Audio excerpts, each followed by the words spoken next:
Эдуард VIII, принц Уэльский, предложит хироманту гонорар. Гость давно мечтал познакомиться со знаменитым прорицателем и, явившись к нему, первым делом протянул старинный перстень в знак признания таланта. Этот сеанс длился недолго. Хейра удивил принца своим предсказанием. По его словам, наследник откажется от трона во имя любви. Линия высокого положения в обществе обрывается после того, как пересечется с линией сердца. Ошибки быть не может. Вскоре Эдуард познакомится с американкой Уоллес Симпсон. Взаимная любовь вспыхнет с первого взгляда, но девушка не голубых кровей, да и к тому же разведена. В 1936 году, когда Эдуард станет перед выбором брак с Уоллес или английская корона, он вспомнит Хейру.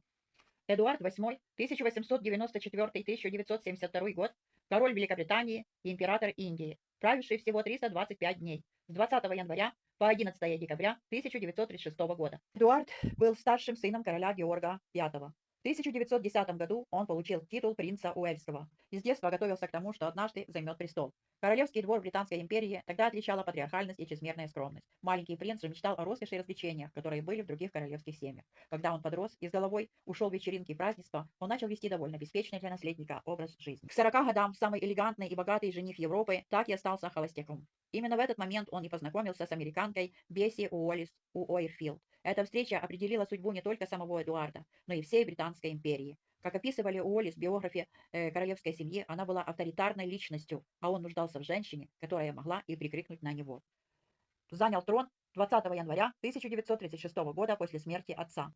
Эдуард решил жениться на Уоллес Симпсон, которая уже была разведена и находилась в процессе второго развода. Британское правительство, доминионы и англиканская церковь выступили против этого брака. Король не мог жениться без согласия Кабинета министров. Правительство Великобритании и ее доминиона выступили решительно против этого брака.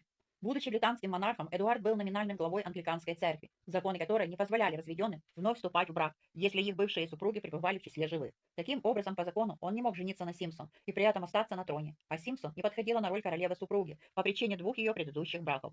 Большая часть политической элиты полагала, что Симпсон руководила любовь к деньгам, а не любовь к королю, в то время как Эдуард настаивал на искренности своих чувств и намеревался вступить с ней в брак, независимо от того, дадут ли на это разрешение высшие политические деятели страны.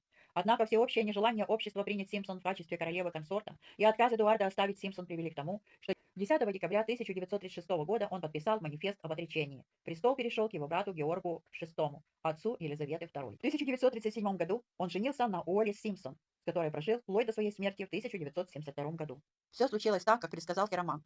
Принц Уэльский уступит престол брату и вместе с Уоллес переедет во Францию.